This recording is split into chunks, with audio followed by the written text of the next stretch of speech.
Hi friends, this is C Ashwini Rastogi. आप सबको साल में एक बार इनकम टैक्स की रिटर्न भरनी है, तो 31 जुलाई है, तो ज़्यादा वेट ना करें, टाइमली अपनी इनकम टैक्स की रिटर्न फाइल करें और उसमें पूरी विस्तृत रूप से जानकारी TIS AIS में आ रही है, 26 AS में आ रही है, उसको देखते हुए अपने डाटा को मैच करते हुए ही दें डिटेल। हो सकता है आपने कोई शेयर ट्रेडिंग करी हो और उसकी डिटेल अपने ITR में फ़ाइल नहीं करी है, तो उसकी भी डिटेल फाइल करें। कोई भी इनकम एस्केप करने की कोशिश ना करें। Income tax department is maintaining a very robust system of this software. So आपकी कोई भी छुपाई हुई डिटेल आपको 143 इंटीमेशन में टैक्स लगा सकता है CPC, और उसके बाद वो इनकम टैक्स का केस स्क्रूटनी में भी ले सकता है। तो एक हमने छोटा सा वीडियो बनाया है, देखते हैं कि आपको कौन सी रिटर्न आपको कब फाइल करनी है। तो ITR 1 फाइल करनी है अगर आपकी सैलरी इनकम 50 लाख से कम है, आपकी इनकम 50 लाख से कम है और इनकम फ्रॉम हाउस प्रॉपर्टी है या अदर सोर्सेज है, तो ITR 1। ITR 2 फाइल करनी है if your income is more than 50 lakh, capital gain से इनकम आ रही है और मोर देन 1 हाउस प्रॉपर्टी है, एक रेंटेड है, एक सेल्फ ऑक्यूपाइड है, या फॉरेन इनकम भी है, होल्डिंग डायरेक्टरशिप है, अनसिक्योर्ड अनलिस्टेड शेयर्स हैं, और income from transfer for virtual digital asset है, BDSA है, तो यहाँ पर आपको ITR 2 फाइल करनी है।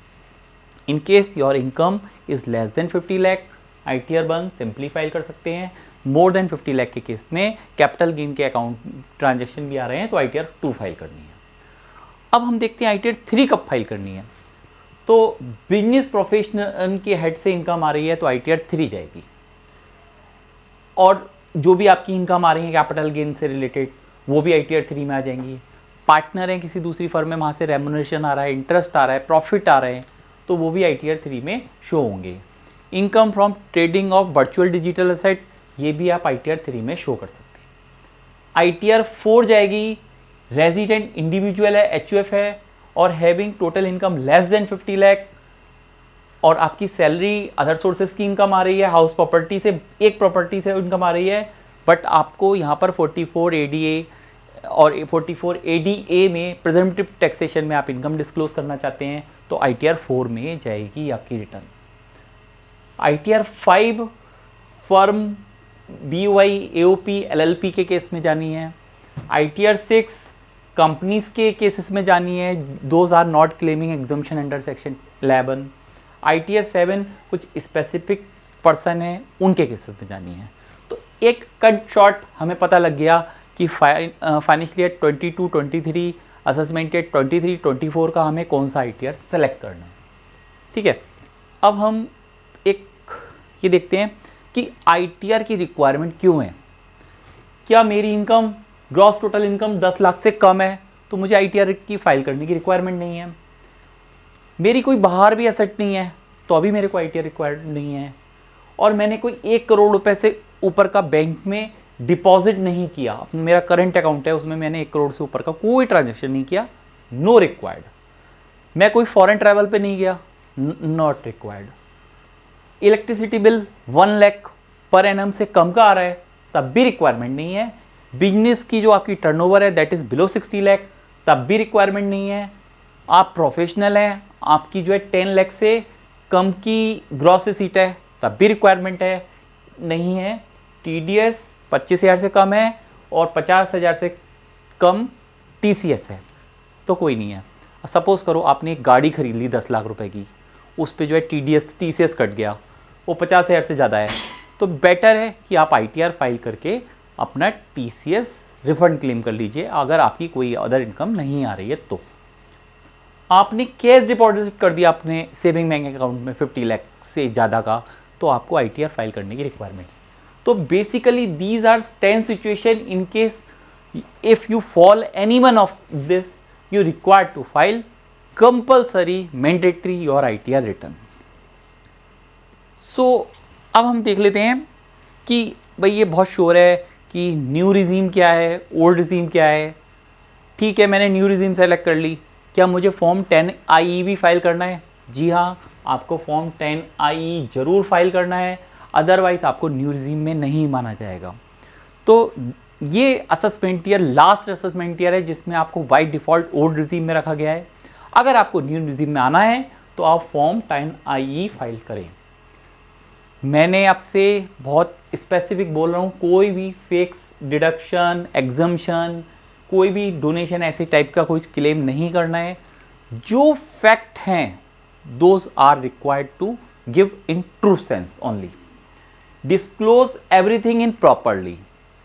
सो क्योंकि आपका सारा डिटेल AIS TIS में आ रहा है, उसको आप मैच करके ही डिटेल दें। अगर आपका शॉर्ट टर्म कैपिटल गेन आ रहा है शेयर से, दैट इज लिस्टेड शेयर, तो उसमें आपका विद इन 12 मंथ आपका अगर सेल हो जाता है शेयर, तो those are categorize as short term capital gain. अगर 12 मंथ से ऊपर सेल होते हैं, आपने डिलीवरी ले ली शेयर की और 12 महीने बाद बेचा, that is categorize as long term share capital gain. LTCG is exempted up to 1 lakh. तो एग्जम्पशन नहीं है, कहने का मतलब है आपका लॉन्ग टर्म कैपिटल गेन 1,10,000 है, तो आपको केवल 10% टैक्स लगाना है 10,000 पे, right. Short term capital gain के केस में 15% टैक्स है। तो आपकी बहुत क्वेरी है कि भाई इंट्राडे में जो है बैंक निफ्टी फ्यूचर में भी ट्रेड कर रहा हूँ, फ्यूचर ऑप्शन में ट्रेड कर रहा हूँ, तो उसकी इनकम किस हेड में टैक्स होनी चाहिए? That income since you are as a speculative activity, so income from speculation में वो टैक्स होगी। ये फ्यूचर ऑप्शन का इनकम टैक्स में भी सेक्शन 53(5) है, उसमें भी इसको बिल्कुल क्लियरली बता दिया है कि इसे इनकम फ्रॉम बिजनेस हेड में टैक्स किया जाएगा।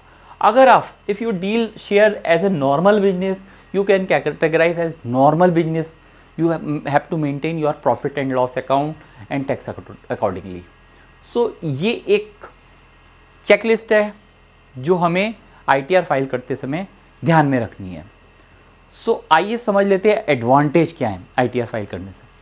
सो suppose if you are planning for abroad, तो वीज़ा के केस में आपको ITR तो चाहिए ही होगी, तो बेटर है आप अपनी ITR फाइल कर लें।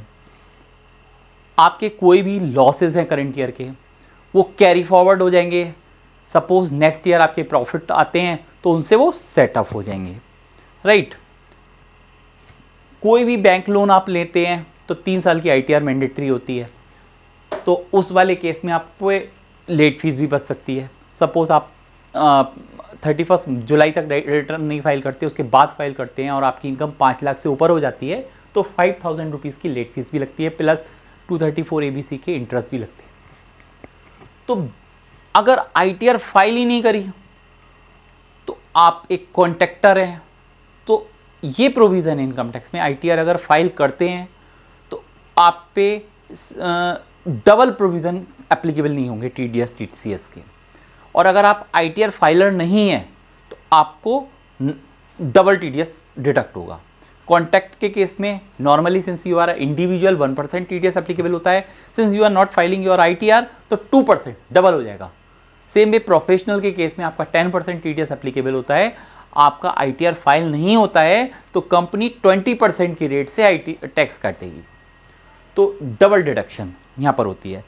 सेम वे आप बैंक में जब जो है कैश विड्रॉल करने जाते हैं तो 20 लाख रुपए तक तो वो एग्जेप्ट अलाउ कर देते हैं विड्रॉ, उससे ऊपर वो 3 साल की ITR मांगते हैं सेक्शन 194N में।